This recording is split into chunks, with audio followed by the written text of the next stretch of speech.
So hello everyone, welcome to our monthly reveal talk. Today it's my pleasure to introduce Harry Nelson and Jacob Holden from SpecialEffect, and they will be talking about assistive technology for gaming. The title of their talk is Leveling the Playing Field in Gaming, how to turn accessible ideas into life-changing reality for gamers with physical disabilities. And now I'll turn over to Harry and Jacob. Right. Hi, everyone. My name is Harry Nelson. I am one of the technicians in research and development at SpecialEffect. So I have a hand in a lot of the technical things that go on, and obviously talking to developers and things like that. And my colleague Jacob, who well, I'll let Jacob introduce himself. So over to Jacob. Cheers, Harry. I'm Jacob, and I'm one of the occupational therapists at SpecialEffect. So traditionally, my job is that I'm part of the service delivery team, and we normally, pre-COVID times, we would travel the whole of the UK to provide gaming access to people with disabilities. And every single gaming setup that we do is completely bespoke. It's tailored to the individual's physical movements and the games they want to play. So currently in COVID times, we are doing an awful lot of video calls to sort of gauge what kind of equipment we think would work for them, and just posting it out to them and helping them set up and get back into gaming in the most remote way possible. Yeah. So there's been a lot of changes. Sorry, a lot of changes with COVID-19 of how we operate, but we're trying to, we're still here, we're still going, trying to do everything safely. So a little bit about SpecialEffect before we go on. So SpecialEffect is a UK-based charity, and essentially what we do is we try to help people with physical disabilities using technology or gain access to technology. And we can do that in a few different ways. So we've got three main projects that we have on the go. One of them is where we use telepresent robotic devices to help people with immune deficiency conditions, things like children with cancer who the chemotherapy lowers their immune system, so they're isolated for long periods of time. Another project is one called Stargaze, where we go into hospitals and intensive care, and we help people with spinal injuries or burns and things of that nature. And sometimes it can be days after their incident, and we help them to gain access to technology, and that can be through a lot of the times eye gaze, and helping them to gain access to sort of speaking. So they can look at a grid, and they can access their emails, and they can access their Kindle and things like that. We do a lot of research and development. We do a lot of work with game developers and software developers to help bring accessibility, progress accessibility, and hopefully we'll be able to talk about that a little later. But by far the work we are best known for, which we'll be focusing on today, is our loan library project, which, as Jacob mentioned, is helping people with physical disabilities to actually gain access to video games for leisure and for fun. So I just briefly want to touch on some of the technology that we actually use to do that. And by far the most important piece of kit that has recently come out is the Xbox Adaptive Controller. We actually had a hand in helping to design this over a few years. Microsoft approached us and a few other organizations and said, we want to make something to help accessibility in gaming. And this was the result. And what it essentially is just a standard Xbox One controller, but you can see at the back there on that bottom left image that you have a port for each of the functions of a controller, and even a couple extra ones that can be programmed to do special things. So rather than trying to get somebody with a physical disability like cerebral palsy or muscular dystrophy and trying to get them to conform to the shape of a standard controller, what this allows us to do is to plug in peripherals, switches, and joysticks and bring the controller to them so that it rests comfortably in a position that they can actually use it, which is something that Jacob and the OTs are especially good at. So we'll have a look at some of those in the next slide. So is there a denim thing on the screen for other people, or is it just me? It's kind of, anyway, yeah, it seems to Denim be thing. I'm sorry about that. There seems to be a visual glitch. What we'll talk you through. So this is some of the technology that you can plug into the Xbox adaptive controller.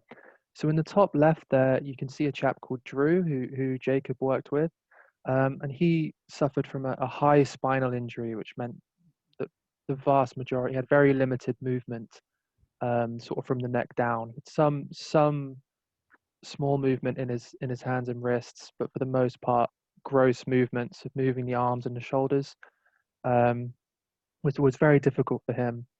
And he wanted to play games such as Forza and Call of Duty on his Xbox, as most people do. And so Jacob and I believe Gillian, one of the other OTs, went out to see him, and again, as Jacob was saying, set him up with a customized, tailor-made setup specifically to him. So you can see on that board, there's a few brightly colored switches, and they are the things that plug directly into those ports on the XAC, the adaptive controller, that we saw in the previous slide. And there's some that are sort of small and round targets, and there's some that are a bit more elongated. So the elongated ones are extra light switches, so you can really touch them with sort of a feather touch. So if somebody cannot generate that much sort of muscle movement from a finger or a wrist or something, then those switches work really well for that. You can see that he's also got his hand on top of a standard Xbox controller, and that is being co-piloted alongside the Xbox adaptive controller. So he's actually using two controllers at once to work as one single controller to allow him to play the game. And that controller in particular has been modified to be extra light as well. So it's been taken apart, had the rumbles taken out, the springs have been reduced, so that with sort of very hair fine movement, he's able to access that. And at the top by his head, you may be able to see a special sort of mounting arm, and that's got a larger, I think called a buddy button on it, which allows him to have an access with by moving his head, he can get another switch there. So something that Jacob will talk you through a little bit later is the actual process of working out how where to put these switches, what type of switches do they need, what type of joysticks do they need. Things like chin control, you can see in the bottom left there that some people, if they don't have that much access with their hands, then they can get on really well with a joystick by their chin.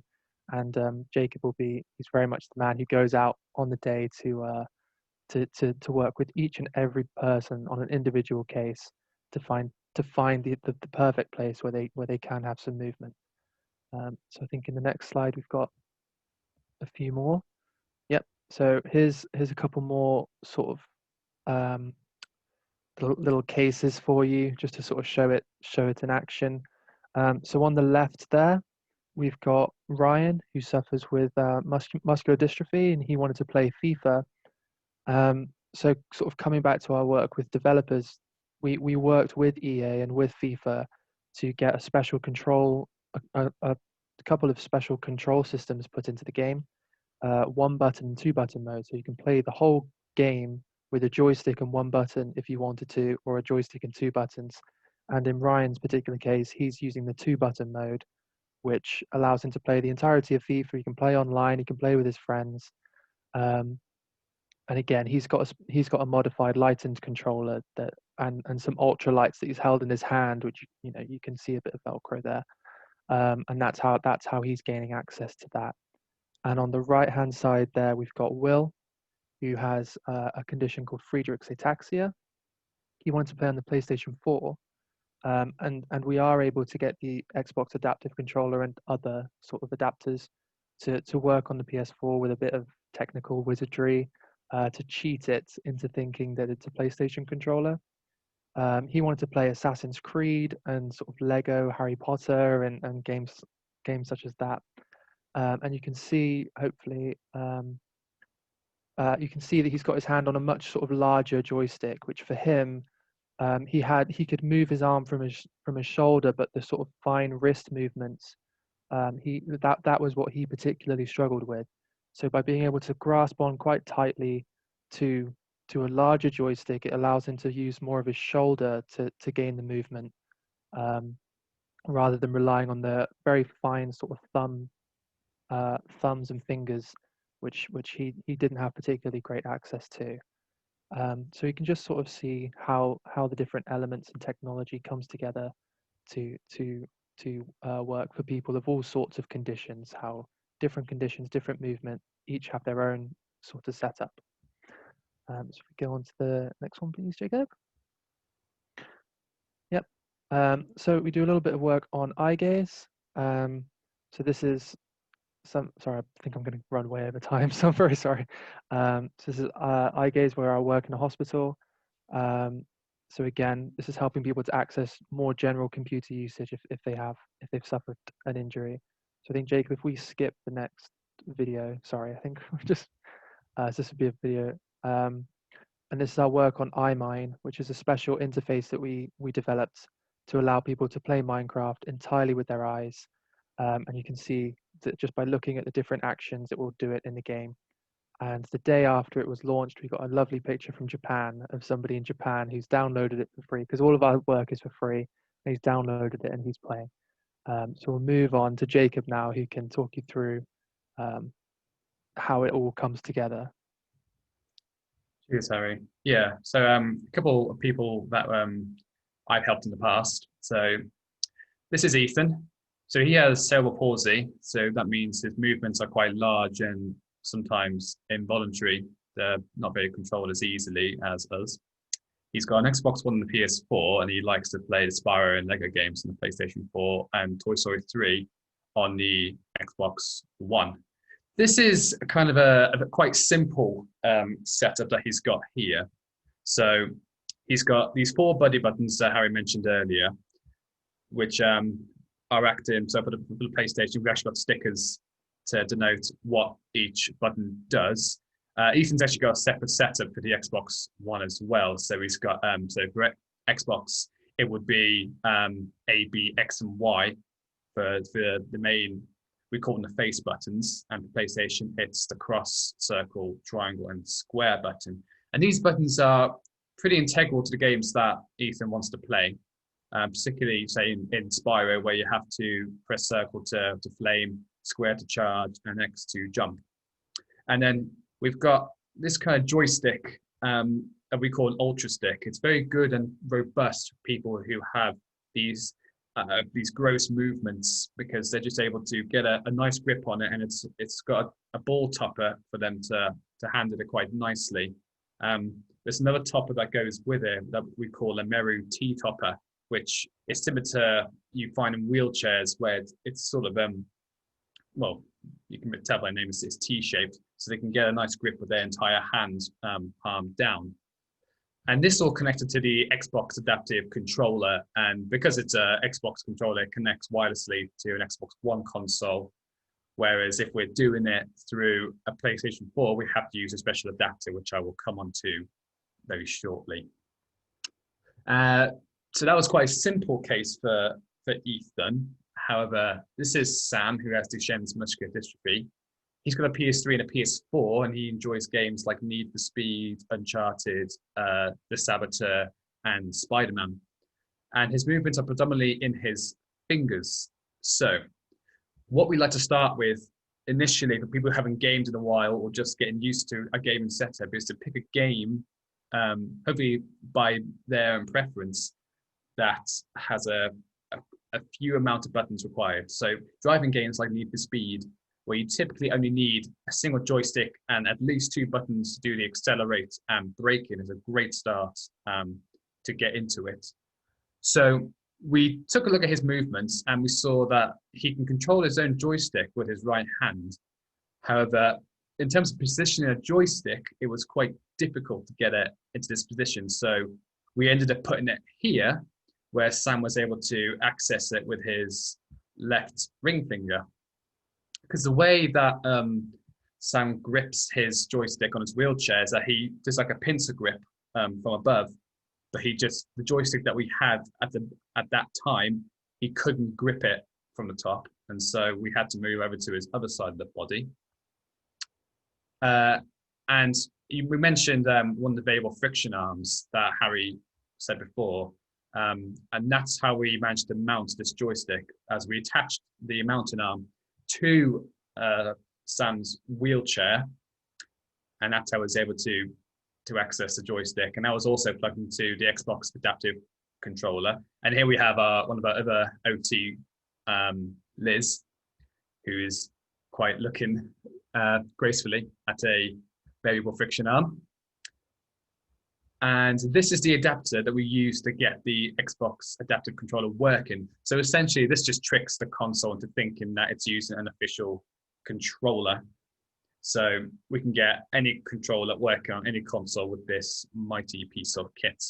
And we also use this for voice controls, which is how we sort of progressed with Sam's case. Because the games he wanted to play, which I'll come on to in a bit, but were a bit more complicated, like Spider-Man, and because he typically had access to 2 buttons and a joystick, we had to look for other means to help him access games that he wanted to play, like The Saboteur and Spider-Man and Uncharted. So this is a position of the switches that we've got for him to play the Need for Speed. So we Velcroed one of the ultralight switches, and he's able to roll his thumb onto that so that he can access the accelerate button. And then on his left hand, we Velcroed a switch to act as the brake button. So following up, because we see one person and then we discharge them from our caseload, we offer a lifelong service. So we can see people as many times as they want or need, because these conditions are degenerative, they progress, and more games and consoles come out, and they just want to be able to play, more complicated games, and we just want to be able to keep them gaming for as long as they can. So following up from Sam's case, we used this joystick here. This is an evil mini thumbstick, and we've got a technician who lightens these joysticks, so basically just makes them more sensitive to use. And with this joystick, Sam was able to grip the joystick similar to how he would do normally with his wheelchair joystick. So they ended up putting this joystick on his other side of his wheelchair. This was all done remotely following COVID stuff. So we can only tell them how to position everything, but they seem to do it quite well on their own. And then we introduced the voice controls to play more complicated games. So typically you require headsets and some software and a laptop and a Titan 2 adapter to get voice controls working. And we can customize a voice script to help people play more complicated games by putting in various outputs, such as holding down more than one button at the same time. We can create commands where you can create different button combinations, doing repeated presses. So games where you have to, repeatedly press a button to progress past a certain thing. We can create a voice command where you just say, mash or something like that. We can customize the actual command itself, and then the computer will sort of translate that voice command into the whatever console we're using it on, and then that'll be used as an action within the game. And there are some limitations to voice controls. When you give the command, there is a bit of a delay with the command or the action being used within the game, and the person must have a clear speaking voice for it to be able to pick up the voices. And we've got our own website where we're showcasing a lot of these voice controls and a lot of these equipment and various game controls, gameaccess.info. So if you want to visit that, then please do so. Got a quick video here of using the voice controls for Spider-Man. Throw. Web. Swing.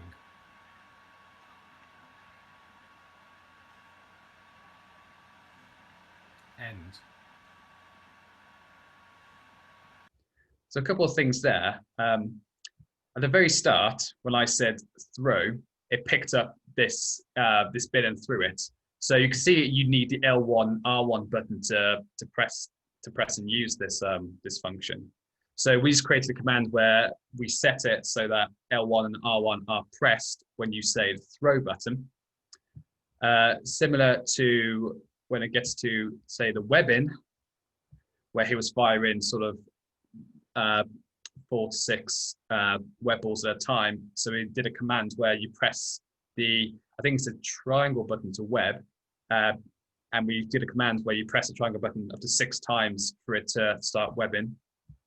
And then we had the swinging motion, which you need to press the X button to jump, and then you need to hold down the R2 button, I think it is, to swing.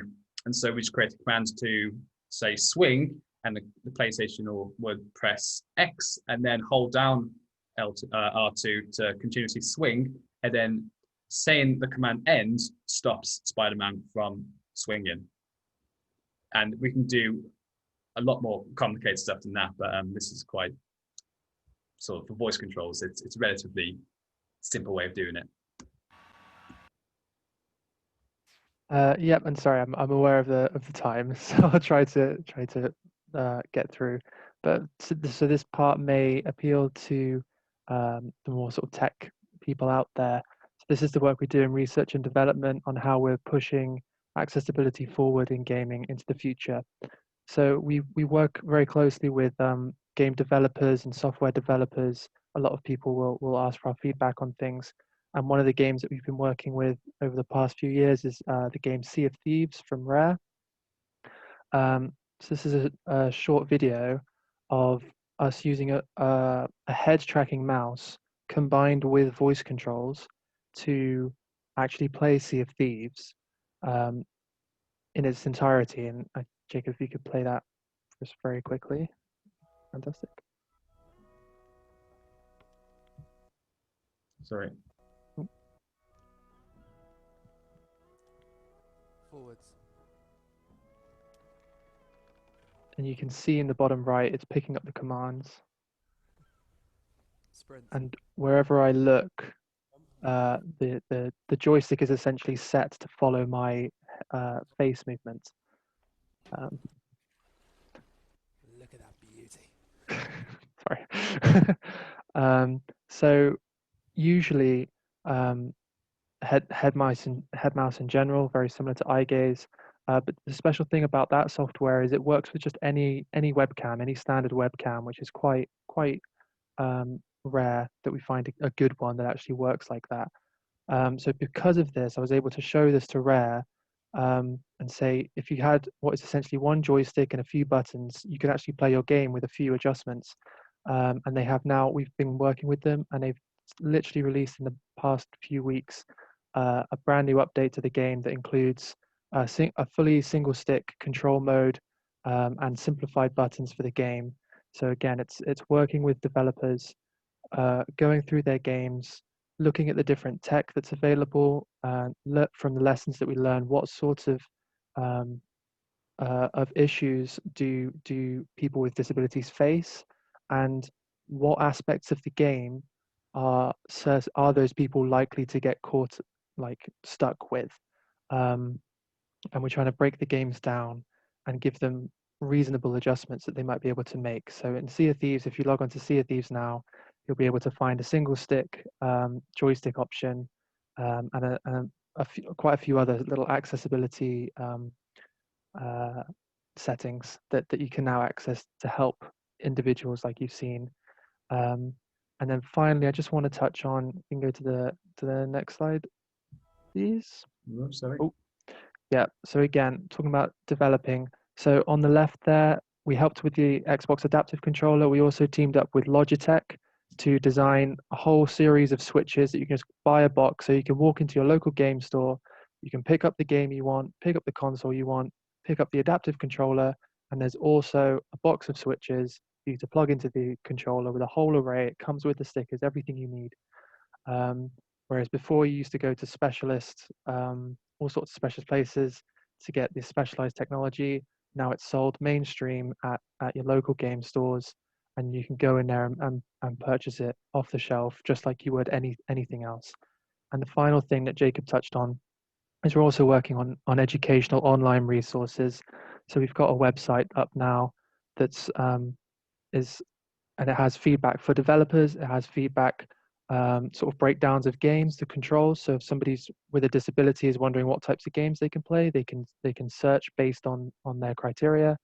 Developers and students such as yourselves can have a look on there, and get an idea of possible ideas and what's been done before and things of that nature. And so far it's only been up for a few months. It's not actually been really officially released yet, or not properly, and it's had 600,000 views from all over the world. So I mean, it's way more than we ever thought it would get, but it's really showing that people do care, and there is a need, and there is an interest for this sort of thing. And a lot of that is from developers, a lot of that is from researchers like yourselves. So we're throwing their ideas, and we're trying to make one site where if you want to know about accessibility, this is where you come and you can search exactly. And I know that we're pretty much pushed for time. I hope maybe if you can spare 5 minutes for questions. But there's a lovely video that I'd like to end on, if you'd like to see, from one of our service users just talking about their experience. So Jacob, if you wouldn't mind. My name is Aaron. I'm 15 years of age, and gaming is a true hobby of mine. My hands, I could notice they were just getting weaker, and I found it really hard to play games. And then the year progressed, and then I started getting a bit depressed because I just couldn't play anymore. It would be too exhausting. So I'll be honest, I didn't think special effects would be able to help me, but they tried different angles, different positions, and they made this brilliant system that I use today. It's changed my life, honestly. With my adaptive system, with my feet, I use 2 controllers. I use the joysticks, the A, B, X and Y buttons, and then I use 2 ultralight switches on my right hand, which I use for the triggers, and then 2 ultralight switches on my left hand, which I use for the bumpers. So I had everything that I would normally use on a standard controller adapted for me, and I could use them again. With my disability, I'm limited to do things. I don't want to sound like a gameaholic, but it was one of the only things I could do for enjoyment. So gaming has really opened up that door for me, and my life was restored back to the way it was. I was playing games, I had a social network like I did before, I had friends. It helps connect you to other people in this world. It's just fun, and it's something for me to do, to unwind from GCSEs and pressure and, just life. So games do mean a lot to me. I don't know where I'd be without special effects. My hobby, gaming, it wouldn't be a thing anymore. So I'm really grateful for them for that.